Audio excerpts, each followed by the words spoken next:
Bueno, pues yo quería empezar con algo que cometí hace ya algún tiempo en Collioure, que fue un sacrilegio, claro.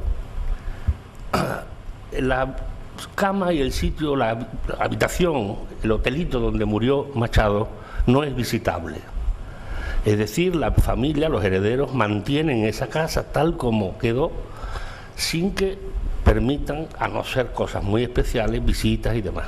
El alcalde de Collioure me dijo que llevan tiempo intentando comprarle la casa para convertirla en un museo, pero que piden tantísimo que, claro, Collioure es un pueblo pequeño y no puede financiar esos costes. Bueno, pero en este caso se cumplía una situación especial en la que venía la presidenta del Parlamento andaluz, venía la consejera de Cultura, venía la directora general del libro, veníamos una representación, yo por la parte de la Asociación de Escritores Andaluces, entonces nos enseñaron la casa. Para mí fue una impresión ver ese lavabo que está totalmente igual. La cama es la cama de tubo que aparece y la colcha que aparece en una foto en que él está muerto. La foto última en que él está ya muerto es exactamente la misma. Yo hoy me senté en la cama. La gente se quedó, claro, pasmado. La propia directora me dice: Rafaelito, ¿qué hace? Y digo: hijo, a ver si me contagia algo del poeta. Bueno, ese sacrilegio, yo creo que tampoco es tanto sacrilegio, no hay que mitificar. Como poetas sí, pero como personas no. A los poetas, son artistas y hay que quererlos, ¿no? El caso es que para mí Machado ha sido un referente. Yo me he dedicado a las vanguardias, sobre todo a ese tema. Pero claro, después dice: bueno, entonces si tú te has dedicado a las vanguardias, ¿por qué hace 25 años impulsaste la entrada en la universidad en cuanto a conferenciante de un tío como Reverte, que es todo lo contrario de las vanguardias? Y yo, el que me dijo eso, le dije: perdona, si yo me dedico a las vanguardias es porque intuyo, trabajo sobre lo que va a venir. Este todavía no es nadie, pero dentro de nada ya hablamos. Entonces, uno de los mejores especialistas en novela española me dijo: yo no le arriendo la ganancia. Es un escritor interesante, pero muy comercial, no tendrá valor ninguno. 15 años después se hace un congreso sobre él, un congreso internacional en que vienen de Japón, profesores de Estados Unidos, de todo, y me dice, Santos San Villanueva, me dice: me equivoqué. Y lo dijo públicamente, cosa que me demostró que la gente tiene cierta honradez, ¿no? Dijo públicamente: hace 15 años yo dije a Rafael que este autor nunca iba a ser importante, al menos literariamente. Y hoy es de la Real Academia. No quiero decir con esto que si ha estado el director del país, la Real Academia, eso sea un gran... Pero vamos, que lo han recogido también ya en el plano de la cierta literatura. Con Machado me pasó lo mismo. Machado representa el poeta tradicional, el poeta nacional, que va, mucho menos. Machado es mucho más avanzado de lo que creemos. Sí es cierto que, como decía Octavio Paz, es uno de los últimos poetas nacionales.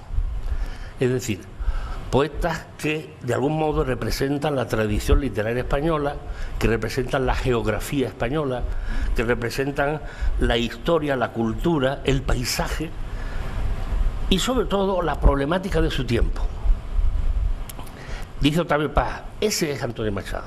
Valle Inclán representa al poeta moderno, el cosmopolita, el que no tiene una vinculación especial con una tierra, con una historia, con una cultura. Es decir, que es, como decía Borges, ¿Borges es un poeta argentino? Pues mire usted, yo lo siento, nació en Argentina, hablaba con acento argentino, pero su formación es inglesa, francesa, alemana, de todo tipo. Autor cosmopolita. Esto lo dice Octavio Paz sin pensar ni sin plantear que sea mejor uno que otro, cuidado. Pero el caso es que Machado efectivamente sí representa ese cambio de la tradición a la modernidad. Es un autor que tiene la suerte, o en fin, la desgracia de vivir el proceso en que la generación del 98 intenta una transformación en profundidad y no lo consigue, hasta la Guerra Civil, hasta la República, que viene a ser el sueño de una España ideal, pero que fracasa con la Guerra Civil. Realmente es una etapa importante en la historia, no de España. La crisis de fin de siglo es una crisis generalizada en Europa, que ya se viene fraguando desde los inicios de la Revolución Industrial, que está muy vinculada a la Revolución Industrial, porque la Revolución Industrial es una verdadera revolución, un cambio absoluto en las formas de vida, en todo. Y él ve esas sagradas tradiciones y ve al mismo tiempo lo que está viniendo. Sin embargo, su relación con la literatura es plenamente moderna. Es plenamente moderna. Él plantea algunas ideas que son auténticamente revolucionarias, sobre todo a través de sus heterónimos, ¿no? Coincide plenamente en una frase, en una idea que viene de Becker, cuando separa claramente lo que es la inspiración y lo que es la realidad y la inspiración. La rima tercera es clarísima. Si yo soy fiel a la realidad, obviamente tengo que ser fácil, tengo que ser abierto a todo el mundo. Si estoy traicionando lo literario. Si soy fiel a lo literario, me va a llegar poco público. La tensión, la rima tercera. Eso lo plantea él de otro modo, pero más extensamente. Entonces dice, no, cuidado que el simbolismo no lo perdió nunca. Que no es modernismo contra 98, que es un absurdo. Él tiene una preocupación nacional y un estilo claramente moderno. La tensión entre las sagradas tradiciones y el progreso se traduce, o la traduzco yo, sagradas tradiciones, la tradición y el progreso lo traduzco yo en españolito que vienes al mundo te guarde Dios. Una de las dos Españas ha del arte del corazón. Y eso lo dice en 1913. ¿Cómo se puede imaginar que hay ya dos Españas que van a terminar la guerra civil? Lo intuye, ve que es imposible. El poema suyo, Una España joven, en él hace una crítica feroz de su propia generación. Viene a decir que nosotros estuvimos como tontos, cada uno fue a su aventura. Y hace falta que una juventud, tu juventud más joven, si de más alta cumbre la voluntad te llega, irás a la aventura. Es decir, a la generación del 14, la que sí va a producir una transformación que la suya no hizo. La suya fue una generación crítica, de criticar pero no de meterse. Y Ortega lo dice. No dice la generación anterior, pero sí dice la generación anterior han sido muy de criticar, pero poco de actuar. Y para cambiar la realidad hay que meterse en ella, ¿no? Pero vamos al paisaje. Para Machado el paisaje es algo esencial, la geografía. No solo la geografía física, Castilla o Andalucía, sino sobre todo la geografía humana, porque además están implicadas para él, ¿no? Él se siente andaluz en Castilla y castellano en Andalucía. Yo que he nacido en Marruecos, me he criado en Cádiz, tengo orígenes ingleses y alemanes, mi segundo apellido es Sievert. Pero esta idea de sentir la nostalgia desde un sitio y desde otro, creo que en Machado es clarísimo. El paisaje como cultura, tradición, etcétera. Para él Castilla es la historia de España. Castilla es un símbolo. Por eso la decadencia de España la vincula a la decadencia de Castilla. Aquellos que eran grandes conquistadores hoy son campesinos. Aquellos que eran los grandes conquistadores del mundo, que aquellos que dominaron, etcétera, hoy son campesinos. Pero es igualmente duro con Andalucía, ¿eh?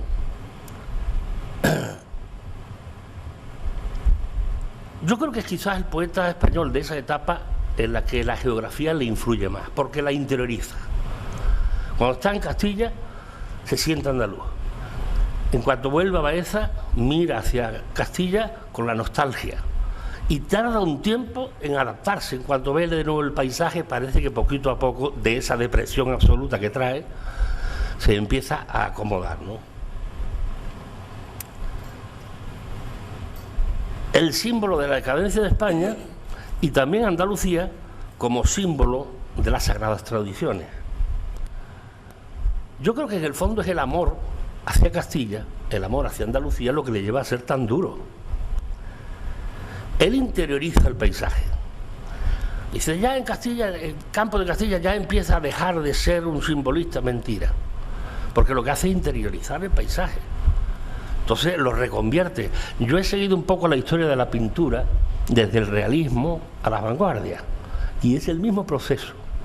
O sea, Machado sería un pintor impresionista, alejado ya a la pintura realista, pero que no ha llegado todavía, digamos, a la ruptura total de los lienzos, del color, de la línea, del plano. Y eso es lo que me parece interesante, se queda en ese término medio que le permite enfrentarse ante el mundo con una mayor claridad. Hombre, él es un hombre progresista, no lo olvidemos, de sangre jacobina, es lo que hoy llamaríamos un hombre de izquierda. Y su fuerte compromiso con la ideología es lo que, bueno, lo que le lleva, como a muchos otros, al exilio. Machado, si no se llega a exiliar, bueno, se iba a poner de otro modo, pero aquí lo cargan rápidamente.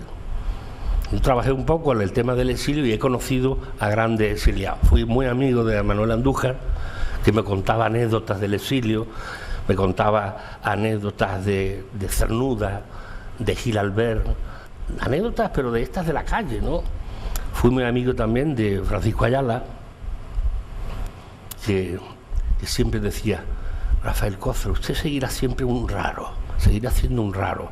Pues yo había trabajado hablando de cómo él es uno de los pocos autores del 27 que mantiene el peso que tuvo La Vanguardia en su etapa inicial. Los demás se retractan porque ya se pone no de moda, o si cae la moda de La Vanguardia de los años 30, y bueno, pues todos empiezan a rechazarlo. Él no, él reconoce que La Vanguardia fue lo que le permitió escribir después toda una obra con toda libertad, ¿no? O la saeta, el cantar al Cristo de los gitanos, siempre con sangre en las manos, siempre por desenclavar. Cantar del pueblo andaluz que todas las primaveras anda pidiendo escaleras para subir a la cruz. Cantar de la tierra mía que echa flores al Jesús de la agonía, y es la fe de mis mayores. Oh, no eres tú mi cantar, no puedo cantar ni quiero a ese Jesús del madero, sino al que anduvo en el mar. Esto lo dice un catalán, bueno, pero que lo diga un sevillano, que no quiere ver al Cristo del madero, por Dios. O sea, que la Semana Santa, no, el Cristo que anduvo por el mar, ¿no? Bueno, esto ha habido muchas interpretaciones, pero yo la que veo más clara es esta. Alguien dirá que no, que en el fondo es... curioso, además, cómo la gente de la hermandad va a interiorizar eso como claro, algo bueno. como algo bueno. Por eso te digo que bueno, se puede interpretar, porque Machado siempre es interpretable, pero yo he leído muchas interpretaciones que no, que todo lo contrario, que es un canto a la saeta. Yo aquí lo veo muy claro, la verdad. Me tendrían que convencer de lo contrario. Hay autores que ya venían mucho antes del 98, por ejemplo, un periodista Almiral, que venían hablando de los problemas de España, que no tenían que ver solo con Cuba. Si uno analiza el problema cubano a fondo, se da cuenta de que a España Cuba le venía magnífico que se fuera, que no tuviera más relación, económicamente en todos los sentidos. Bueno, hay muchas más cosas en este sentido, ¿no? Claro, toda la riqueza de Cuba, no, mire usted, no. La riqueza de Cuba a España le costaba al final mantener Cuba una fortuna. Y ya hay muchos que van hablando de esta crisis, pero claro, el problema que se dan cuenta es que España no ha evolucionado con la modernidad. España, fíjense, además hay una cosa muy clara: la revolución industrial, que para mí es fundamental, es paralela al proceso de la novela realista en Europa. ¿Quién es el primer país que tiene novela realista? Inglaterra, el primer país que ha hecho la revolución industrial. ¿Quién es el último? España, en 1870, ya con Galdós. El último país que, bueno, que empieza tímidamente una revolución industrial. La novela realista va ligada claramente a la revolución industrial, porque la revolución industrial significa una serie de cambios trascendentales y el novelista empieza a sentirse con la necesidad de reflejar eso. Hay un detalle que además lo explica muy bien. En todos los momentos de graves crisis, de grandes cambios, la literatura ha tendido a ser realista, entre comillas, realista, verosímil.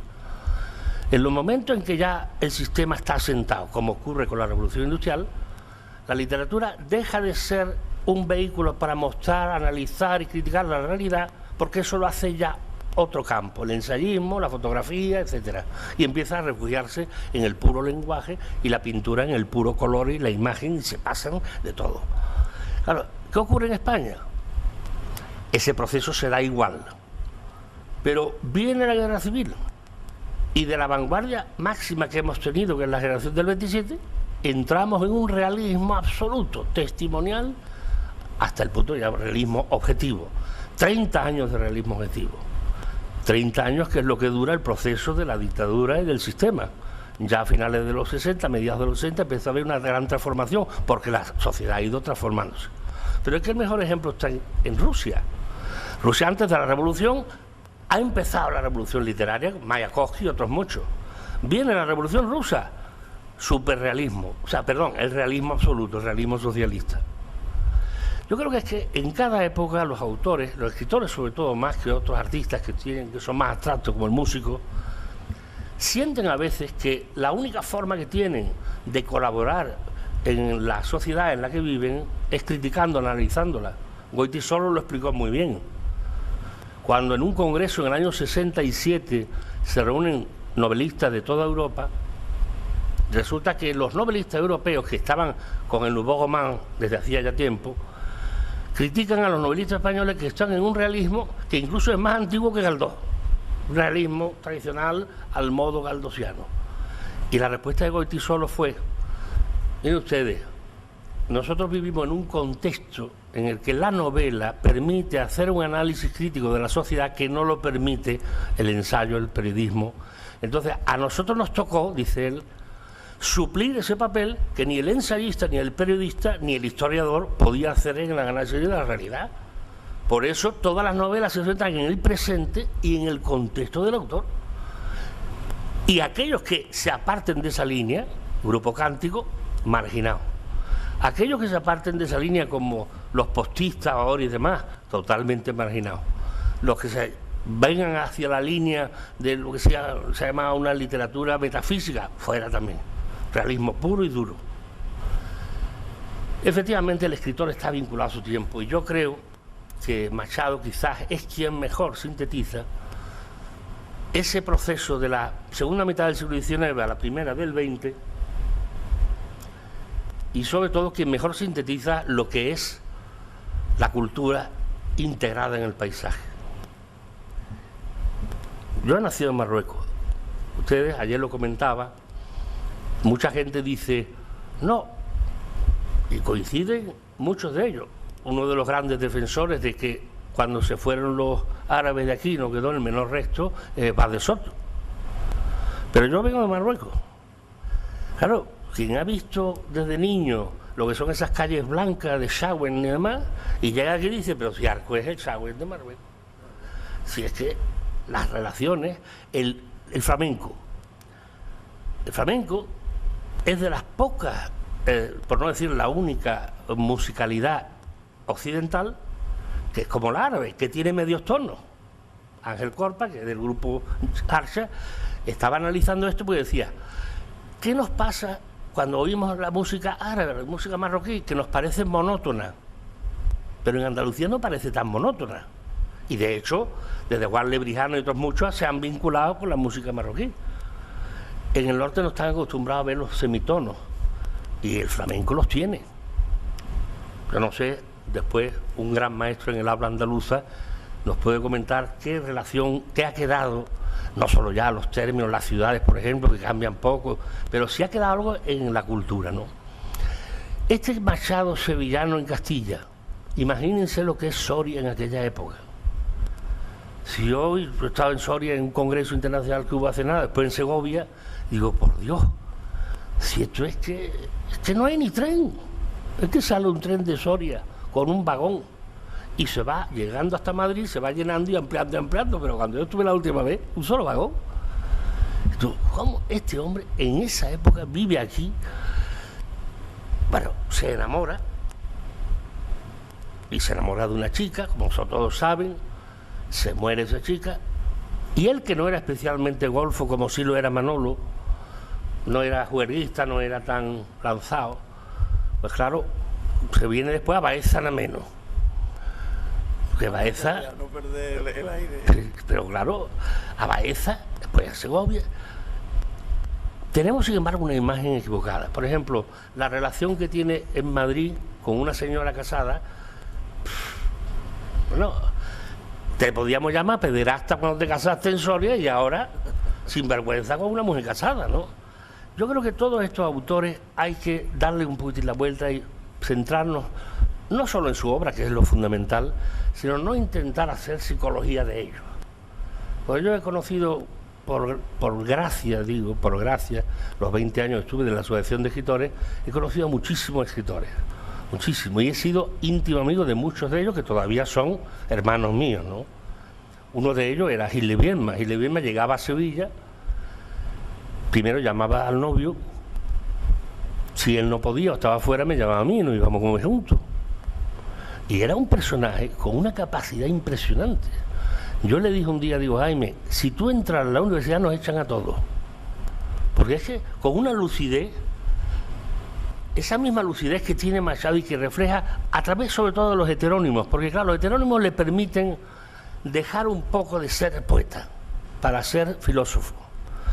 Machado es el primero que reúne esa conjunción que empezó con Goethe, de poeta pensador, poeta creativo, y que incluso en alemán son dos palabras distintas.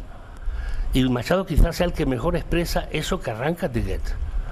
Pero sobre todo, y hay un tema para no alargarme más, que a mí me atrae mucho, que es esa tensión con la teoría literaria. Es decir, para ver cómo Machado sigue siendo un gran poeta en la etapa más simbolista, quizá más oscura, en Soledades, y sin embargo no deja esta cuestión, aunque se va abriendo a nuevas perspectivas, es cuando analizamos su propia idea sobre lo que es la poesía, ¿no? Y él, sobre todo en los heterónimos, hay momentos en los que claramente rechaza la idea de que la poesía es comunicación. Es decir, la idea viene de lejos. La poesía es expresión o comunicación. Es decir, Machado o Juan Ramón, el simbolismo o el modernismo, el 27 o el realismo, o bien comunicación o bien expresión. Yo recuerdo haber visto esa tabla que nace en Becker, que sintetiza: solo es posible unir las dos. Comunicación en el sentido es, quiero transmitir un mensaje, entonces no me puedo poner a hacer malabarismo literario.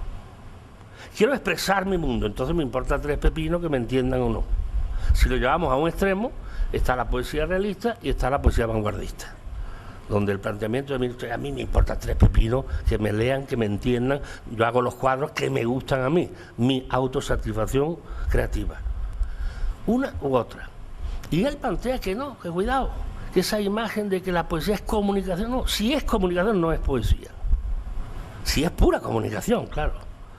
Y él viene a coincidir en Becker, que yo creo que conoce muy bien, porque cita cosas casi con las mismas palabras, de la teoría de Becker, que viene a ser esto. No, si pretendemos la poesía social, duró lo que duró.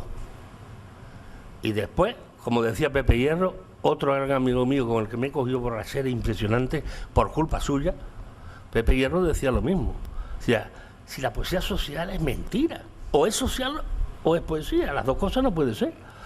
Digo, pero si tú eres uno de los grandes motores de esa poesía social, y dice, ¿y cuántos más éramos? Celaya y él y poco más. Bueno, si es comunicación pura, entonces no puede ser. No puedes jugar al malabarismo. Y si tú estás expresando lo que te interesa fuera de lo demás, obviamente te van a leer poca gente. Yo he visto cómo la novela del siglo XIX, en el fondo, la voluntad del autor no era hacer novela, era hacer un ensayo encubierto. Muchas de las novelas del XIX son ensayos encubiertos, muy bien encubiertos, Baroja, Galdós, etcétera, pero en el fondo el planteamiento literario no les preocupa mucho. Por supuesto, más que a muchos de los novelistas de hoy. Pasan del planteamiento literario para montar ya una historia en plan, vamos, de entretener y fuera, ¿no? Machado yo creo que está a caballo entre los dos siglos, está a caballo entre las dos estéticas, pero sobre todo esa idea de que la poesía tiene que ser poesía y al mismo tiempo debe comunicar algo. Si no, se queda en un mero juego de palabras, o si no, en una mera transmisión de una idea. Ese planteamiento es el que yo he venido siguiendo en la segunda mitad del siglo XX a través de mis trabajos. Carlos Mundo de Ori, la poesía social. Yo he visto, para terminar con Machado y terminar con Machado, estuve haciendo trabajo sobre la bohemia en el siglo XIX. Uno busca a sus ancestros, claro, y buscando en la bohemia me encontré cosas interesantísimas. Autores desconocidos, todo el mundo piensa en Valle, No, Valle lo que hace es un refrito de varios personajes reales, no solo Alejandro Saba. Y alguno de ellos, la anécdota que le atribuye a Más Estrella es real, pero no es de Alejandro Saba. Hay algunos personajes de la bohemia madrileña de la segunda mitad del siglo que son verdaderamente geniales, pero geniales. Uno de ellos, este hombre vivía en la calle. Tenía su casa, pero vivía en la calle porque no se llevaba bien ni con la familia ni con los hijos, vivía en la calle. Y solía dormir en las casas puertas. Y cuando ya estaba bastante tocado por todo, el alcohol, en fin, la mala vida, un día lo ven, calla torcha hacia abajo unos cuantos. ¡Mi maestro! ¿Dónde va usted? Dice, a morirme. Dice, ¿cómo? Sí, que me voy a morir. Que yo he estado toda la vida en la calle, pero quiero morirme en una cama. Y se fue al hospital y a los 2 días se murió. Efectivamente, a lo que iba. Cumplió exactamente. Pero sobre todo es una anécdota en la que hablan, y esta, para terminar con algo divertido, de un encuentro cuando Neruda llega a Madrid como, digamos, como delegado diplomático, alquila un piso. No os puedo dar los detalles porque no me acuerdo, pero vamos, si a alguno le interesa, eso está publicado en un libro de 1900. Alquila un piso en una zona elegante para convertirlo en embajada de Nicaragua. E invita a unos amigos. Entre esos amigos estaba esa noche allí Manuel Machado, estaba Villa Espesa, estaba Valle Inclán. Empezaron a ponerse ciegos de beber. Cuando tenían ya una borrachera bastante fuerte, dice Valle Inclán, ¿no tiene más nada que beber? Dice, licor del Polo. Y se puso a beber licor del Polo. Le empezaron a entrar unos ardores en el estómago impresionantes. Y en ese momento llaman a la puerta, era el casero. Pero usted, que no se puede armar el cachondeo que me tiene usted montado, que esto es una casa de vecinos elegantes y finos y tal y cual. Y le dice Neruda, ¿no sabe usted con quién está hablando? ¿Ha visto usted esa bandera? Esta es la bandera de Nicaragua. Y yo soy el embajador de Nicaragua. Ni embajador ni nada. Y se callen ustedes, se van a la calle ahora mismo. ¿Cómo? ¿Eso me ha dicho a mí? Pues nos vamos a la calle, vámonos todos. Cogieron la bandera, se fueron y dijeron, se acabó. Se fueron al parque y en el parque colocaron la bandera y dijeron, dice Neruda, a partir de este momento, esta silla de parque es la embajada de Nicaragua. El que lo cuenta es un periodista de esa misma época que se nota que no le caen muy bien y llama a los bohemios señoritos con mucha bohemia y dinero en el bolsillo. Lo mismo que decíamos de los hippies, ¿no? Son hippies, sí, pero dinero en el bolsillo. Pero al mismo tiempo les cae muy bien, o sea, les hace mucha gracia, pero es un señor más. Y el libro es una maravilla, del 1900, una especie de memoria de 1900, se llama así. Y lo encontré en una librería de viejos y ahí vienen todas estas anécdotas. Que además es un libro, ya te digo, de notas de sociedad, porque la mayoría de las páginas no se refieren a los bohemios. La marquesita de no sé cuánto me invita a tomar una copa, no sé quién, no sé cuál, estaba la señorita de no sé quién, de no sé qué, o sea, el 10 minutos, pero con referencia a la vanguardia. Muchas gracias por su atención.